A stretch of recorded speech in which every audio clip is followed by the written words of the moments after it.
This is KCBX Central Coast Public Radio. You're listening to Issues and Ideas, the show where local voices tell the stories that keep the Central Coast connected.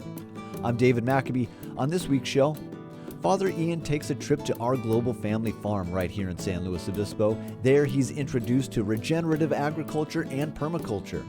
Then we welcome a new segment to Issues and Ideas, Gianna Patchen with People and the Planet. For her first interview, she talks with the San Luis Obispo Climate Coalition. Finally, I sit down with author, speaker, and advisor Tom Bowman about his new book, What If Solving the Climate Crisis is Simple? We dive deep into his thoughts on the climate issue and the practical steps everyone can take to help. It's permaculture, climate solutions, and fresh ideas for a sustainable future, all coming up on Issues and Ideas.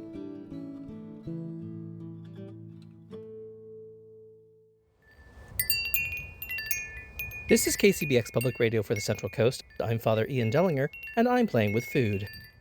Modern agriculture faces challenges like climate change and resource scarcity.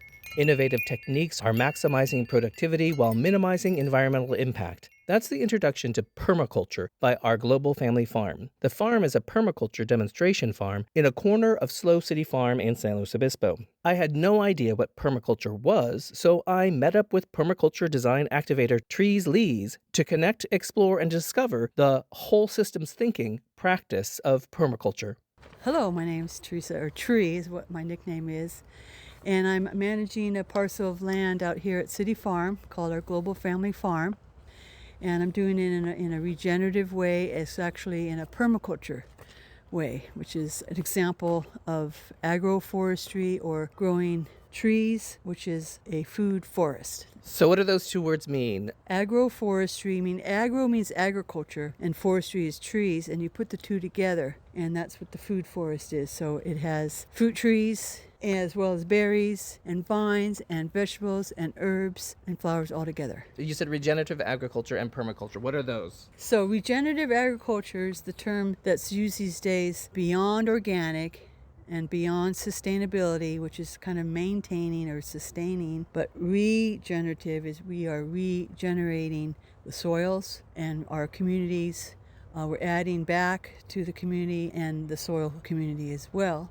So it's a term that's used now across the nation for people that are doing regenerative ag, or people that are minimizing soil disturbance, maintaining living roots, which means leave the roots underground. You can chop off at the ground, but don't dig them up. So we don't use tractors also. So regenerative ag is no-till and leaving the roots in, keep the soil covered, integrate animals, and plant diverse crops. So how you can get certified organically, you can also get certified regenerative ag. And then what does the word permaculture mean? Permaculture is a combination of the two words, permanent and culture. Think of it as indigenous cultures meet modern culture. I focus on the word culture a lot out at Global Family Farm. I call it that because we look at food cultures from around the world. We are inviting multicultural appreciation, cultural diversity, and biodiversity, and to have a world where we care for the earth, we care for people, and we care for our future. That's what permaculture is based on these three ethics.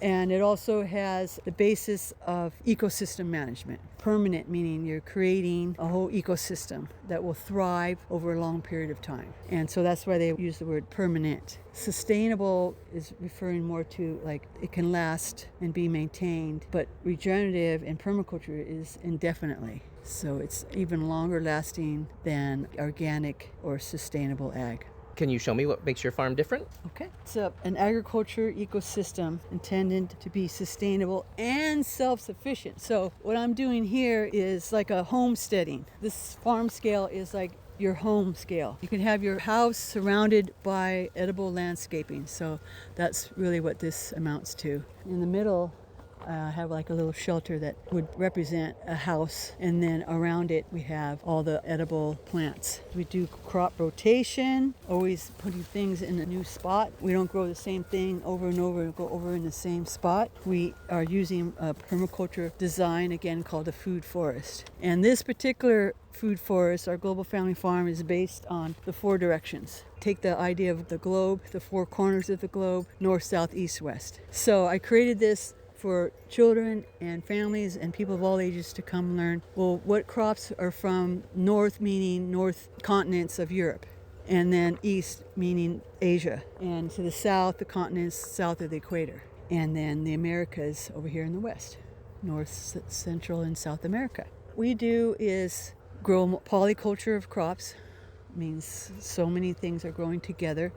Companion planting is another term for it. So we don't have just rows and rows and rows of one thing. We mix it up. And we do a lot of composting. So we have all this plant material, and then we take all that plant material and put it into piles. And then that piles become compost that's returned back to the earth. There's one pile there, and I have other ones as well. We also use the compost from the Campogas Hayashi biodigester from everybody's green waste at the curbside that ends up over here by the airport. There's a big factory, I guess you could call it, where all that goes into and is ground up and it goes in this silo, and then it comes out as finished compost. And we use that compost from the city as well. I did a radio show on the biodigester. Not this one, but the one in Monterey, because this one wasn't finished yet. Okay, so you know a bit about it. So they also generates Electricity. So Well, methane to generate electricity. there you go. Yeah. He knows what he's talking about, people. That would be an example of regeneration right there. Okay.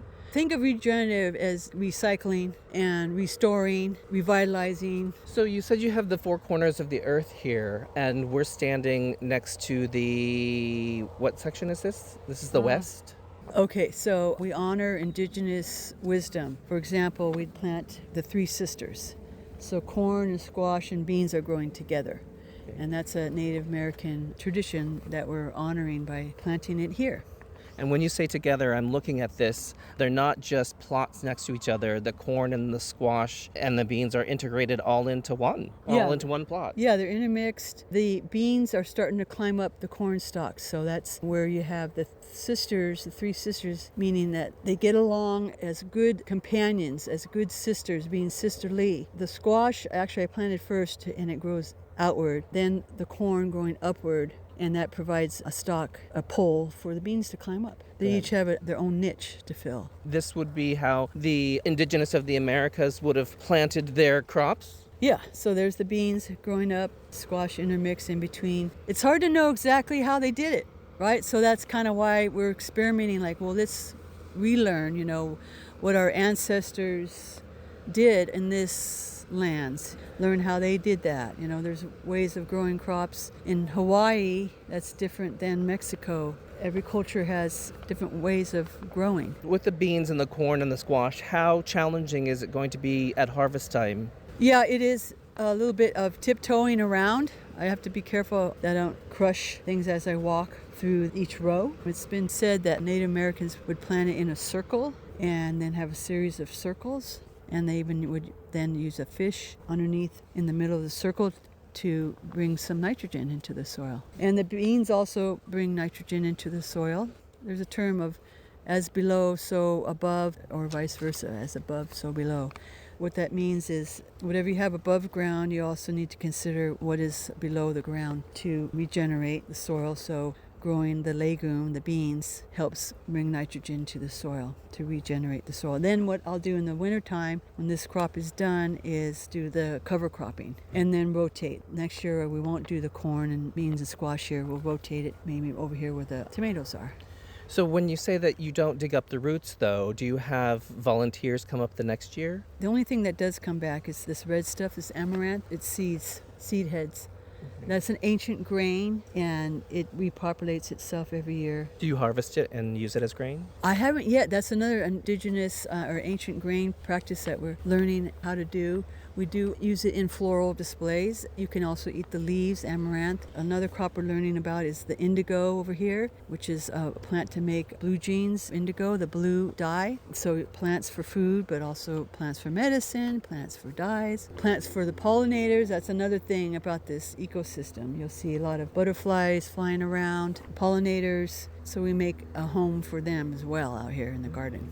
You're listening to KCBX Public Radio for the Central Coast. I'm Father Ian, and I'm at our global family farm in San Luis Obispo. Trees Lees is teaching me about permaculture, a term coined in the 1970s to describe an integrated, evolving system of perennial or self-perpetuating plant and animal species useful to humans. We just explored the Western Hemisphere section of the farm, and we are now on our way to the European section, but not before we check out the butterfly food.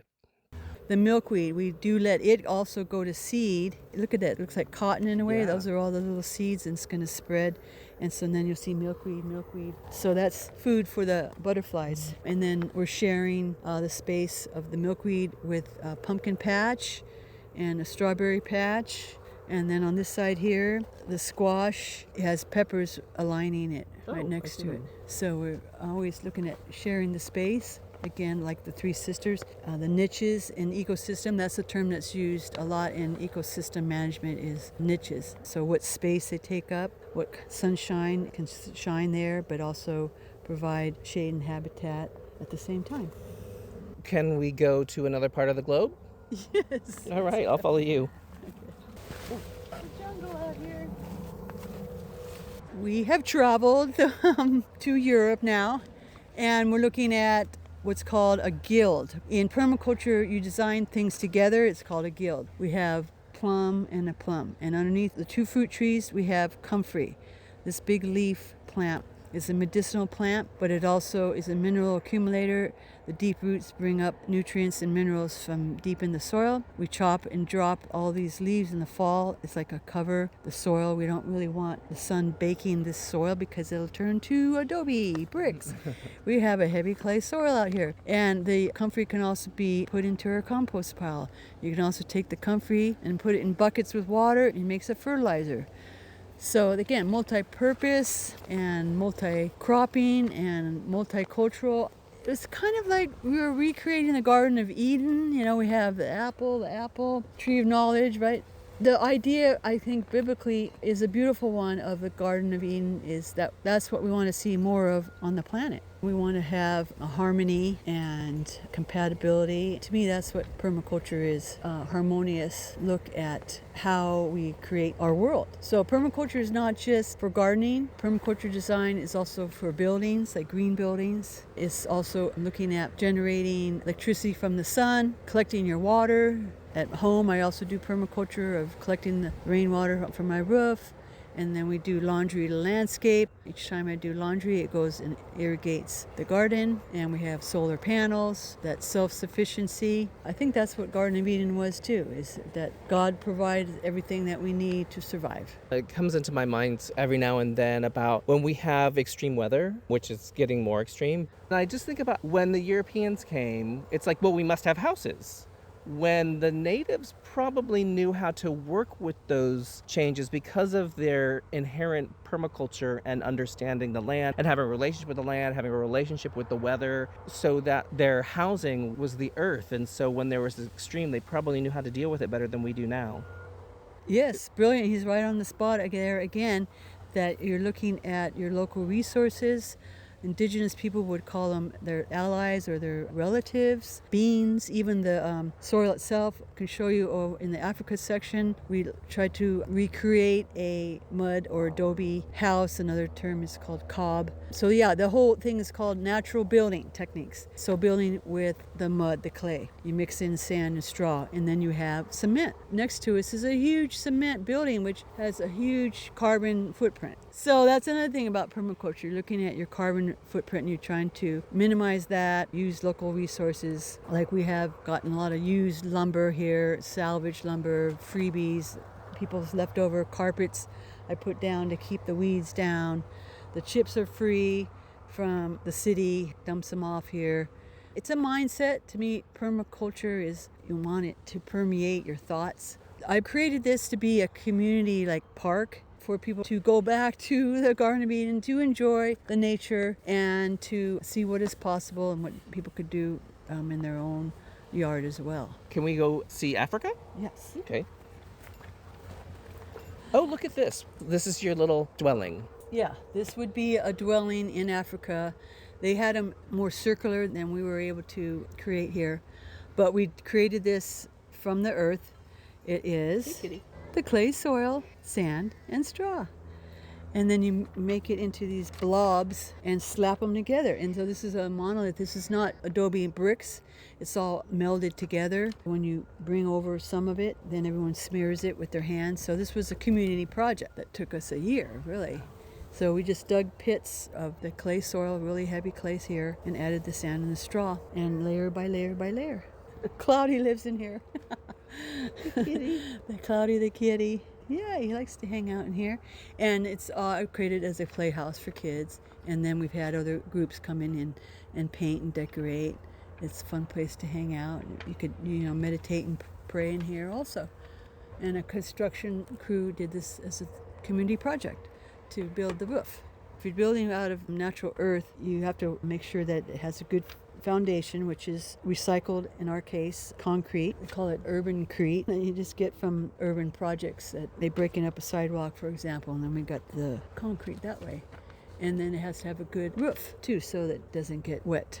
At least in Africa, they'll rebuild every few years. Okay. And that's also, like barn raising, it's also a community project where everybody helps each other to build their houses, their dwellings places. And they lived more, communally. So that's another thing about permaculture. We're really looking to create a more community experience. People come out here and volunteer on Sundays and feel like they're part of it, like in other countries, that a village. Yeah. Creating like a village. It's really tricky actually to grow some of the African crops. We have okra I've tried. We're not really humid enough here. I've grown some of the squashes successfully. Some of the other things that are from Africa that you don't think of is watermelon and peanuts, sorghum. We had to rearrange this garden area a few times with the chicken coop in mind. There again for self-reliance or subsistence living. I did spend some volunteer time in Africa, Liberia, West Africa, and people would have their own little chickens running around, and everybody would grow some green vegetables to throw into a pot with the chicken for a stew. Yeah, that's what you want to look at, is what can you grow to eat, including animals, and what can you grow for your herbs and for your teas. And ideally, this African plot would have a lot more in it than it does now. We could grow more grains from Africa. They're not only sorghum is from Africa, but so is teff that they use in Ethiopian cooking. And we have an Ethiopian restaurant here in town. We've gotten food from them for our potluck. What's interesting about coming to the African section is our own history. All of the things that you have here, watermelon, peanuts, sorghum, okra, they're all staples of the African-American Southern diet. Right. So that's what they did, is they brought them over with them from Africa and then cultivated them in the South. Yeah. This is KCBX Public Radio for the Central Coast. I'm Father Ian, and I'm learning about permaculture at our Global Family Farm in San Luis Obispo.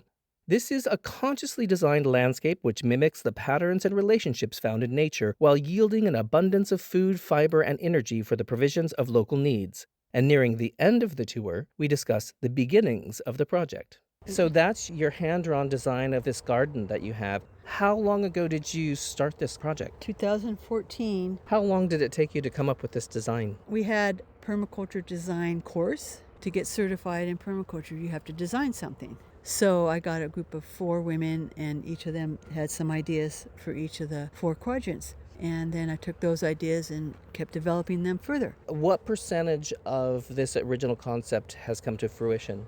Well, the one thing that's come to fruition is that there's plants everywhere. I don't have all the many as I would like from Africa, for example, or Asia. We're in the Asia section now. There's a plethora. There's so many varieties of different Asian greens that I'm still trying to source seeds for. In Asia, things that we don't think of coming from Asia do, like cilantro. It's called Chinese parsley. Cucumbers, that's also from Asia. Basil is from Asia. There's this Japanese pepper, the shishito.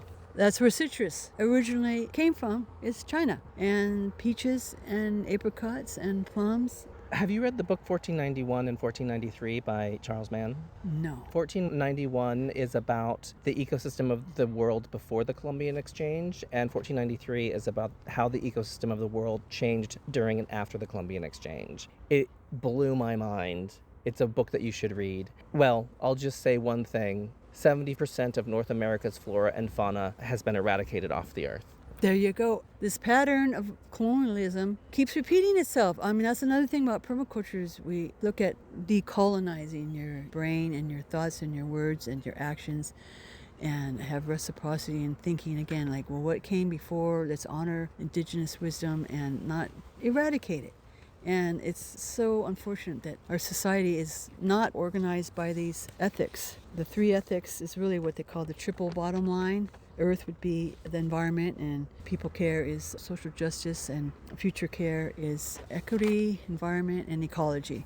The history of agriculture in the United States, they came and logged and cut down trees all in the Midwest to plant corn and destroy waterways, and then you get things like drought and the Dust Bowl. Permaculture wants to reverse that, so we're always looking at how can we restore this land, replant with trees, replant in the Garden of Eden so that everybody can thrive. A little natural building house surrounded by trees that help shelter it and buffer it, and waterways and gardens, and so that's what I'm trying to create here. Even if it doesn't look like what you drew 11 years ago, you've got an amazing thing going on here. Thank you very much. Cuesta College has a class called Plants and People, and they're going to come out here for a tour. I told them, yeah, that's exactly what this garden is people and plants. Plants and people. I want to see more of this, more permaculture, homesteading, more people growing what they can of some foods in their own backyards, and to have our farms look more like gardens, and then have your gardens look more like farms, have edible landscaping. So our future has to be regenerative. We can't just extract. That's the kind of society we have, especially in America. Taking out, and you have to give back. And that's the society that I would like to see in the future, and have more people have that frame of mind. Our future needs to be regenerative, our farms to look more like gardens, and our gardens to look more like farms. Isn't that a wonderful vision of creation? And as Trees put it, bring back the Garden of Eden, right where we are, as if the Central Coast wasn't already perfect enough. This is KCBX Public Radio for the Central Coast. I'm Father Ian, and I'm playing with food.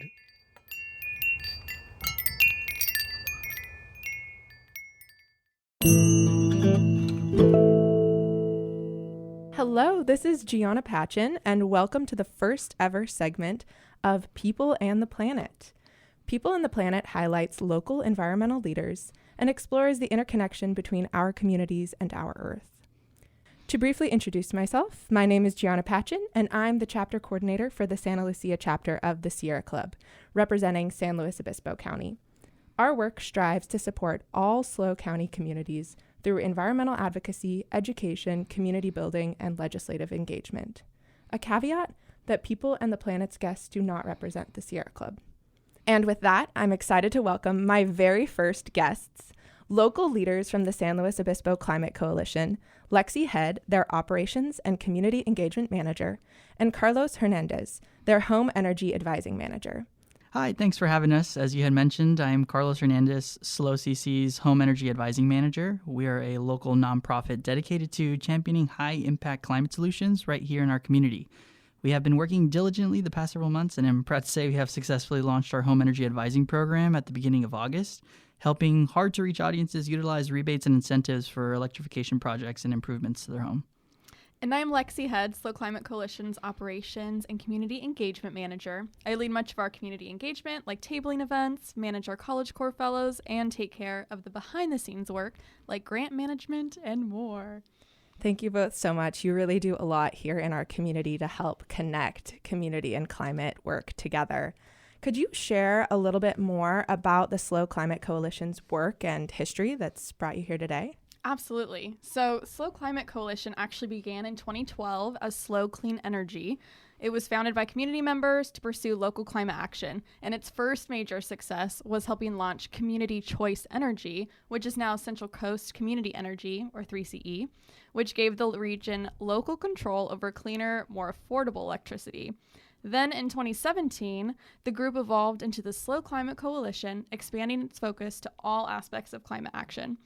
So today, the coalition remains community-driven, centering its work on education, advocacy, and hands-on programs that empower residents to take meaningful action. Wow, thank you so much, Lexi, for sharing that. So what are some of the programs that SLO Climate Coalition is working on here locally? Yeah, I'll go ahead and start. So one of our main programs is our new home energy advising program. Our service is offering free personalized support to hard-to-reach clients in San Luis Obispo County, Santa Maria, and neighboring city residents interested in home electrification upgrades. This service provides one-on-one guidance through home evaluations, accessing rebates, and connecting you with trusted contractors that can significantly reduce the cost of electrifying your home, potentially bringing it close to zero net cost. And we work closely with the Green Transportation Program, as the programs are a little intertwined.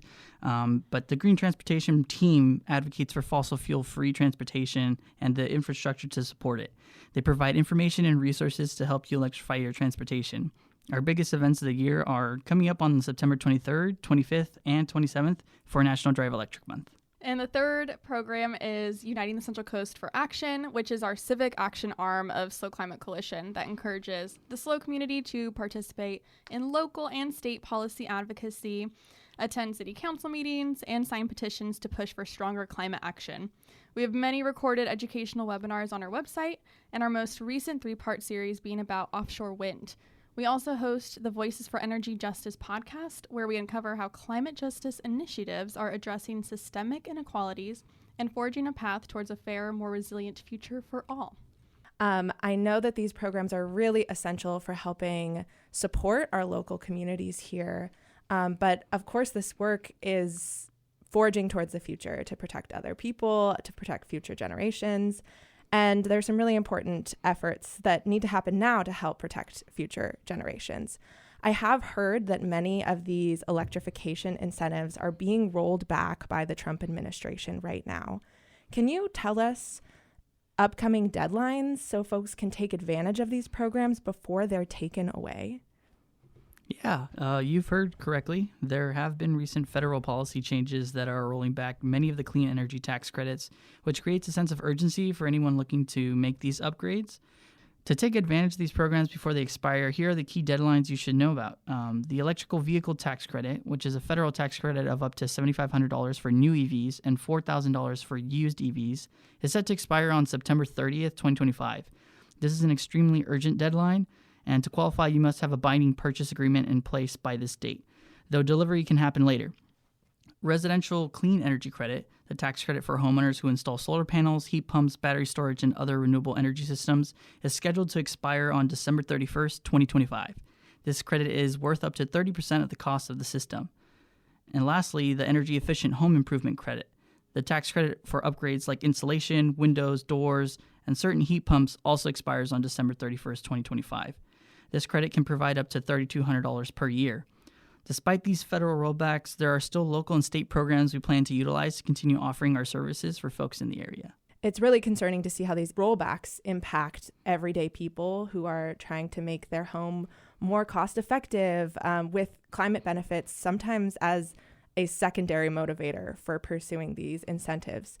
So I really appreciate you highlighting those deadlines. I really encourage folks to reach out to the SLO Climate Coalition to learn more about these programs, see how they can help you make your next choices for your home and your car more cost effective, as well as good for the environment. If you're just joining us, this is Issues and Ideas, and I'm your host, Gianna Patchen. Today, I'm talking to Lexi and Carlos of the San Luis Obispo Climate Coalition. So next, could you share just a little bit more about the SLO Climate Coalition's home energy advising program that we're encouraging folks to take advantage of right now? Yeah, so as I mentioned, we provide a free home energy advising service to assist hard-to-reach audiences, which includes individuals enrolled in government assistance programs like Section 8, food stamps, Medi-Cal, and PG&E's CARE program, as well as non-English speaking monolingual households. Our service begins with a home visit to understand a client's specific needs, priorities, and concerns regarding electrification projects. We then connect them with trusted contractors and manage the bidding process to ensure they receive fair and competitive pricing. Our goal is to create a tailored roadmap that maximizes energy savings through key electrification upgrades such as heat pump HVAC systems, heat pump water heaters, induction stoves, solar, battery storage, and EV charging. As part of our program launch, we are excited to announce a free giveaway in partnership with Pacific Heating and Sheet Metal for a single head heat pump mini split system and installation. If anyone is interested in this service or interested in our giveaway, feel free to fill out our intake form at sloclimatecoalition.org/HEA by simply clicking on the giveaway flyer. And if you qualify for the giveaway but aren't necessarily qualified for the service, you can still be enrolled in the giveaway. So they're not exclusive to one another.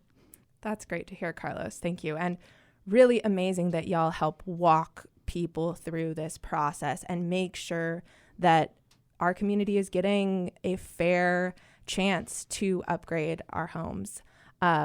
Really encourage folks to check out that website. I'll say it again, sloclimatecoalition.org/HEA. You can also go to SLO Climate Coalition's website and you will find that resource. So right now we're in a moment where efforts to address the climate crisis are being attacked. We're seeing these electrification incentives, which are really a benefit for our communities to have cost-effective home upgrades that are being rolled back. How are you seeing your work at the SLO Climate Coalition impacted by these particularly federal level rollbacks? We've spoken a lot about the upcoming deadlines for electrification projects, but we're also just seeing a lot of uncertainty in the nonprofit world. Like for funding and grants, you almost can't trust that you will actually receive anything until it's in hand, because there's this fear that it'll be taken away or canceled simply because of the federal government. We're seeing a lot of uncertainty for so many of us right now, not only folks like us who work in the environmental sphere, but also for local communities, really emphasizing that a lot of these programs, like the electrification program, are crucial to help folks reduce their water and electricity and gas bills, right? To help plan for the future, to have safer indoor air quality, right? Absolutely. So this is really, really frustrating for me, at least, to see these opportunities for our local communities be taken away and impact our local nonprofits who are at the forefront of helping support our local communities here. So in that realm, I'm really curious how the both of you got involved in climate advocacy. Could you share more about your own personal stories? Definitely. I've always been interested in climate action. Growing up in the Central Valley of California, I didn't get to pursue that very much. So when I moved here, I had a lot more exposure to that, which was really great. And a few years ago, I decided I really wanted to take the dive and learn more about climate action and climate change and just everything about that. And I was very fortunate to actually get a position with the SLO Climate Coalition. And through that, I've been able to meet so many local climate leaders and activists, and I feel like I've simply learned so much just from being around everyone.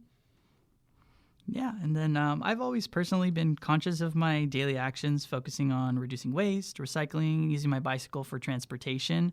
I never really took it into the workplace, but thankfully with my current role at the SLO Climate Coalition, this marks my first proactive involvement in climate advocacy, shifting from individual efforts to a broader community-focused approach. So that's really wonderful. So we're nearing the end of our program. I am wondering if you all have any upcoming events that you'd like to share with us. Yeah, so the Home Energy Advising Giveaway, as I mentioned, is open until the end of September. So to learn more about the service or the giveaway, we invite you to attend our information session at the San Luis Obispo Public Library on Tuesday, September 16th, or also visit our website, again, sloclimatecoalition.org/HEA.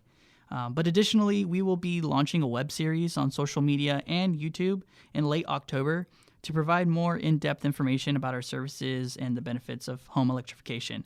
This is going to be both short format on social media and long format on YouTube. Yeah, and this month is actually National Drive Electric Month. And if you'd like more details, again, you can visit our website or our social media at SLO Climate Coalition. And finally, our last question for the day. How can our listeners support the San Luis Obispo Climate Coalition? Well, we love community support. We love to partner with local community members and other organizations that share similar values. We welcome volunteers either day-to-day or for events, like for National Drive Electric Month. And you can also donate to our website, or if you're part of an organization, then you can also sponsor us. And you can find all of that information on our website, sloclimatecoalition.org. Thank you so much, Lexi and Carlos, for sharing your expertise and passion today. It is really such a joy to get to work alongside you And I really appreciate you being our first guests on People and the Planet. Thank you to all of our listeners. We really look forward to joining you once a month to talk about our local environment and how you can help protect people and the planet. That was Lexi and Carlos of the San Luis Obispo Climate Coalition talking to us about local climate solutions as well as opportunities for you to electrify your home and save money here in San Luis Obispo County. Hi, my name is Tom Bowman. I'm a climate change communication consultant, and I'm also the author of several books on sustainability, most notably one titled, What If Solving the Climate Crisis is Simple? Tom, thank you so much for joining us on Issues and Ideas today. It's great to have you here. Oh, it's my pleasure. Excited to be here. Why don't you go ahead and give us a little history on yourself? So I founded an exhibit design company in the late 1980s. We did air show exhibits, trade show exhibits, all the commercial marketing stuff that keeps a business afloat. But we also worked on energy centers for utility companies. These are permanent briefing centers that teach people how to save energy, be more efficient about lighting and building design, all that.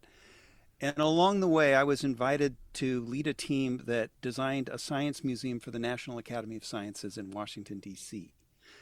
And because of that, I got an education on climate science from some of the most famous and notable climate scientists in the country. And what I learned in that experience sort of redirected my career path to work on climate communication. Dive a little deeper there. What is climate communication, Well, and how does yeah. that translate to us? It's a big bucket. Basically, what I realized is that nobody calls a design company in until they've already made too many plans. And I wanted to be able to broaden what I could offer because I didn't know at that time in the early 2000s, I didn't know very many creative communication people who really knew what the climate science had to say about our future and where we were. And so I formed a consultancy, and as a result of that, I've done messaging for NASA, I've done advising for NOAA. We designed the U.S. pavilions for several of the COP conferences. I did a lot of exhibit design for the Aquarium of the Pacific in Long Beach, California, and some other aquariums, and did webinars, hosted a podcast, wrote books, gave a lot of speeches, and I actually implemented decarbonizing my design firm and discovered that it seemed really hard at first, but turned out to be incredibly easy to make huge savings. Is there a way that you can cliff note that and tell me why it was so easy? Yeah, it's actually quite simple. You know, most small companies own a car. The owner's car is often owned by their business because it just has a tax advantage.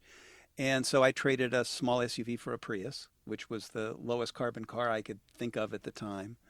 I also had our emissions measured by a third party called the Climate Registry. So we know as an experiment what was working. And along the way, by setting an impossible sounding goal, it caused us to re-examine everything we were doing. And so when the lease came due on our copier, we replaced it with a multifunction machine, and we turned off every other machine in the building. We changed all our lights to LEDs. Our air conditioner broke down. We bought the most efficient one we could afford to buy to replace it. All those simple kind of incremental things just reduce waste that we were paying for and didn't realize. Nobody suffered. Life was not more difficult. Nobody was too hot. It's just that we weren't throwing money away every year on energy we didn't need to use. And that was in the early 2000s where you kind of shifted your focus towards that. Bring us up to date. What's it been like since the early aughts up into 25 or 24? For a while. So I set out on a mission. I had been trained in climate science by climate scientists. And the reason was that in order to create an exhibit for the rest of us, I had to understand what the science was saying well enough to simplify it without distorting it.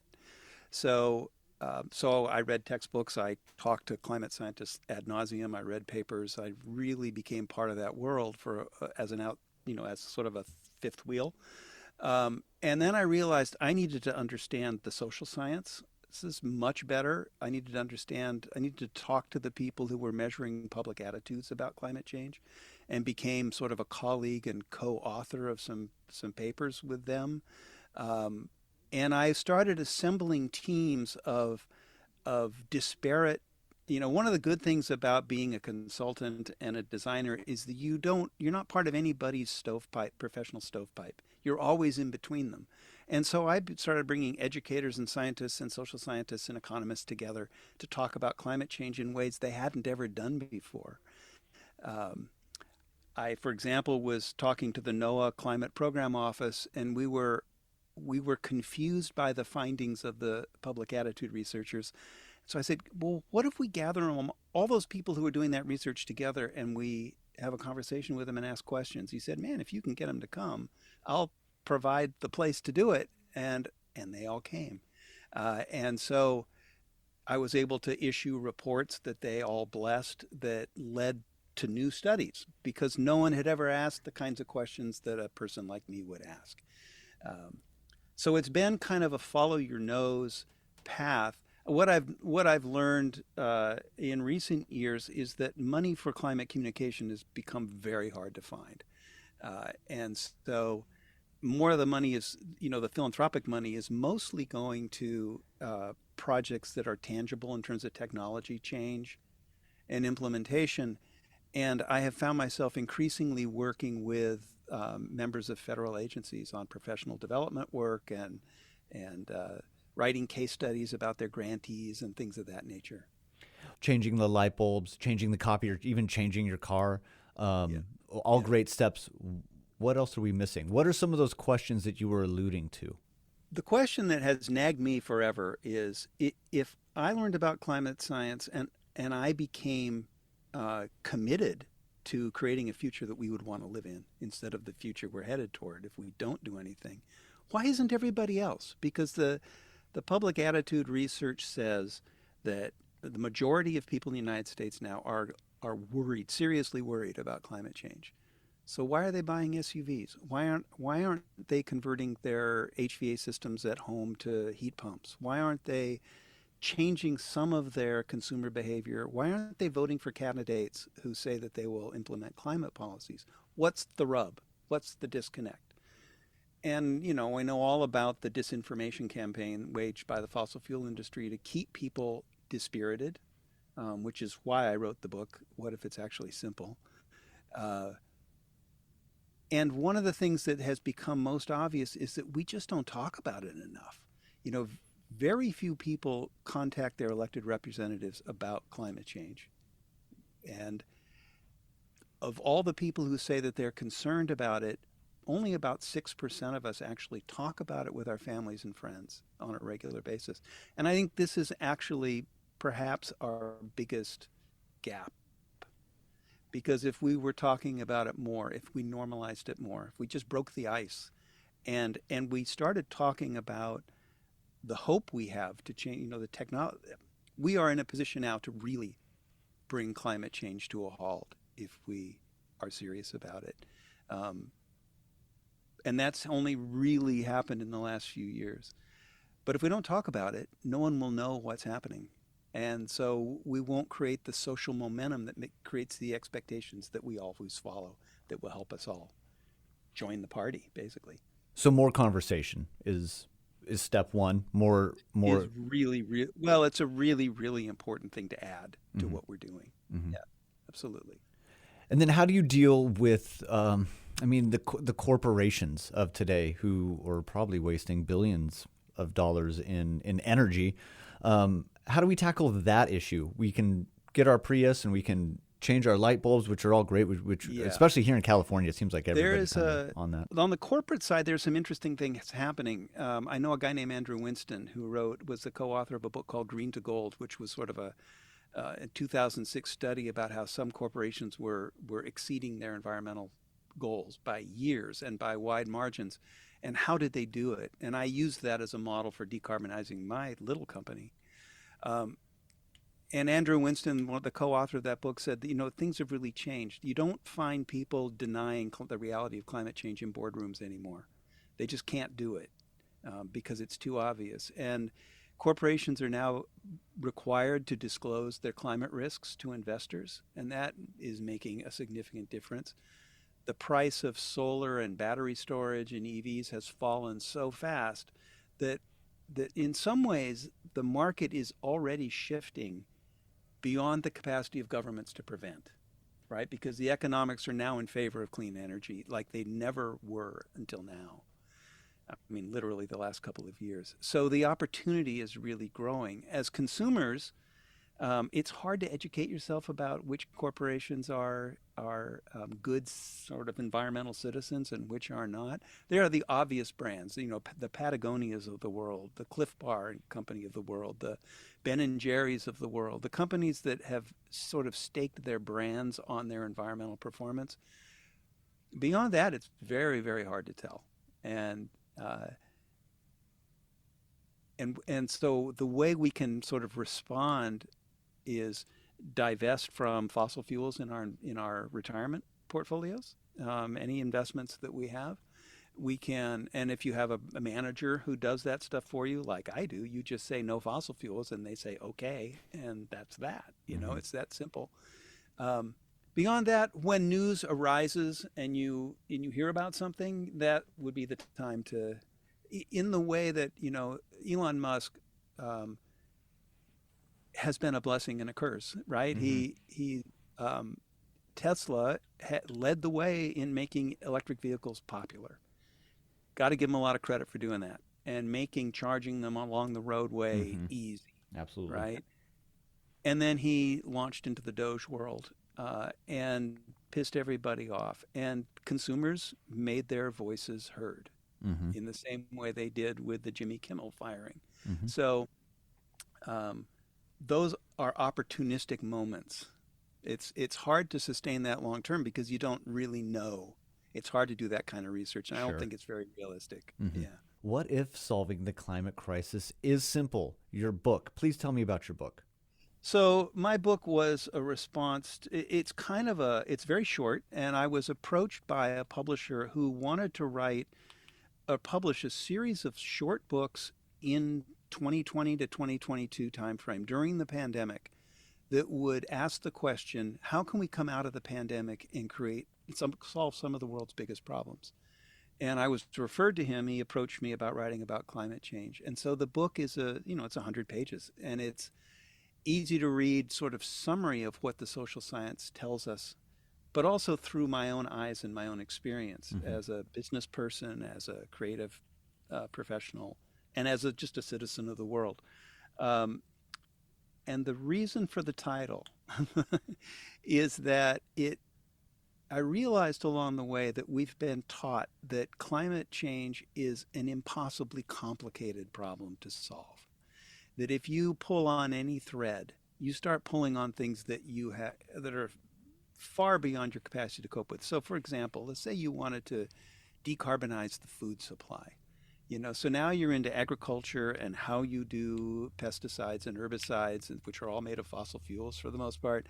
And you're into transportation because food is a global system, and you're suddenly involved in international finance and energy management and water rights in California where we live and all this stuff. And it becomes an overwhelming bunch of interacting, complicated systems. Scientists like to call that a wicked problem.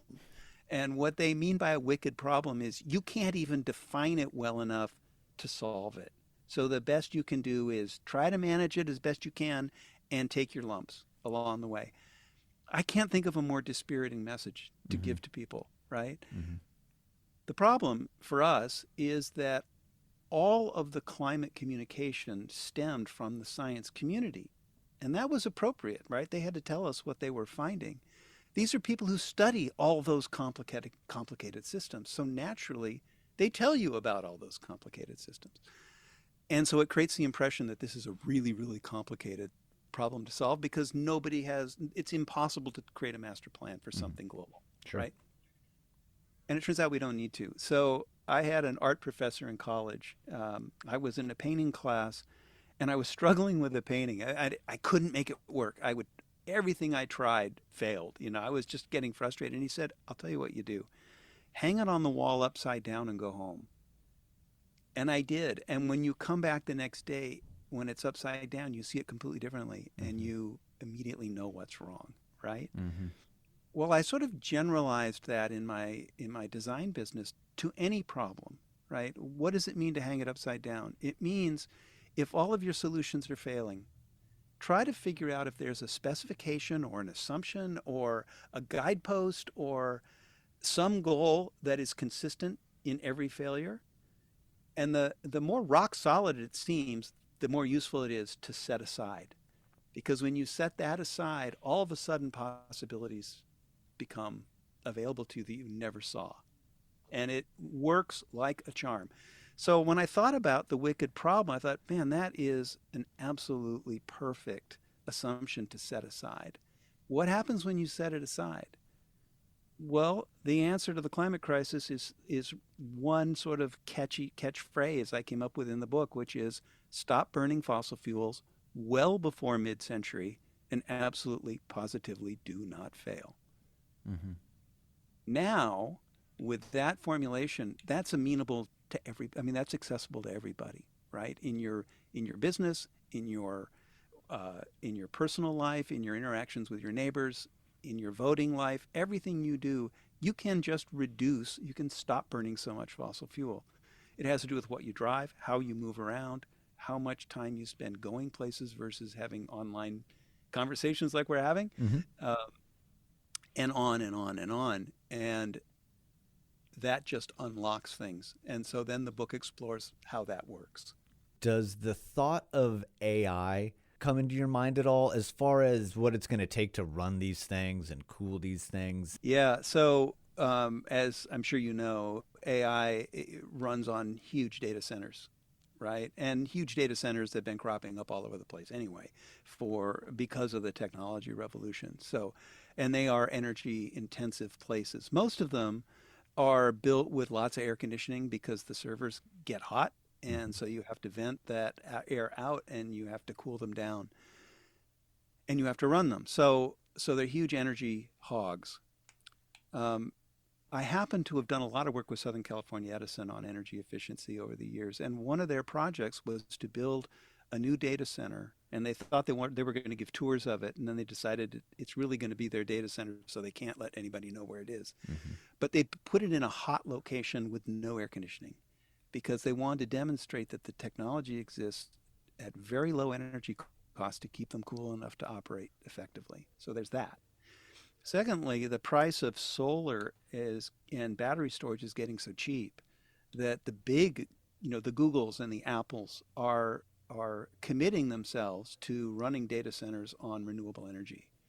And this is part of our move to electrify literally everything and do it with renewable resources. That is happening, we haven't gone anywhere near far enough, but it's happening, it's accelerating right now. And they're finding that you actually use less total energy than when you run those places off of coal-fired or gas-fired power plants. So on the one hand, it looks like a big, bad move. And on the other hand, if it can be done sustainably, then you'll never even know. You'll never notice.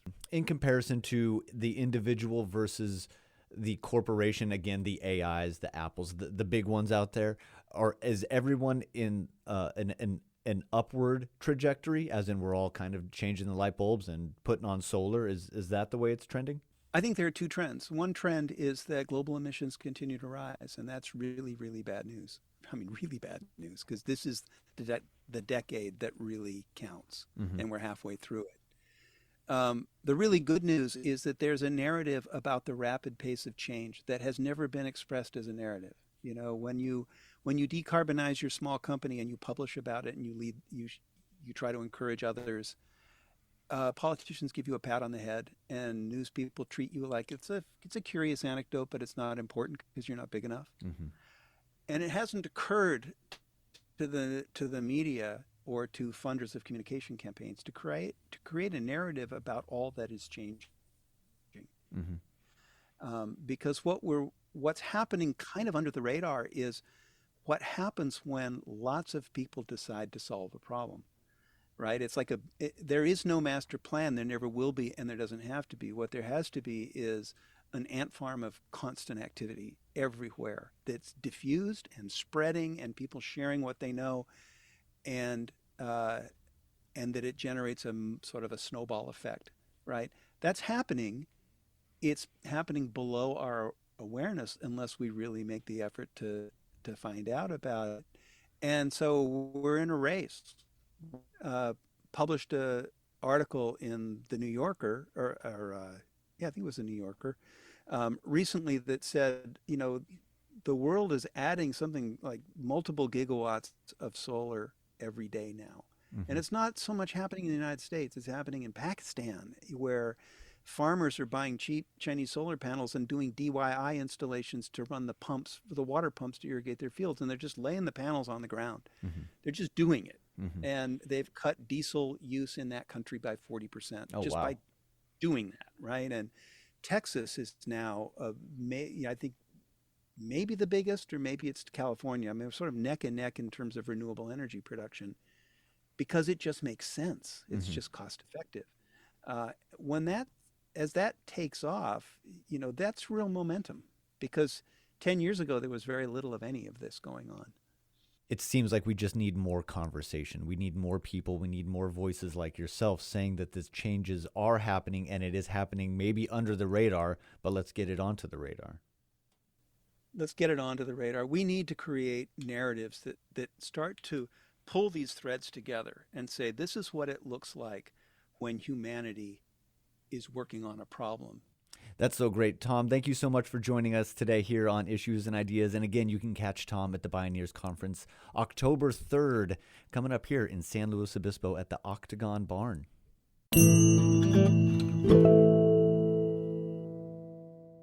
You've been listening to Issues and Ideas on KCBX Public Radio for the Central Coast. Our theme music comes from Gary Eister, and a big thank you to all of our guests and contributors. I'm David Maccabee. Join me every Monday from 1 to 2 for more stories, more voices, and more of what makes our community tick. And if you miss something or just want to hear it again, you'll find every conversation waiting for you at kcbx.org. And remember, the best stories are right here at home. Thanks for listening, and I'll see you next week. This is KCBX.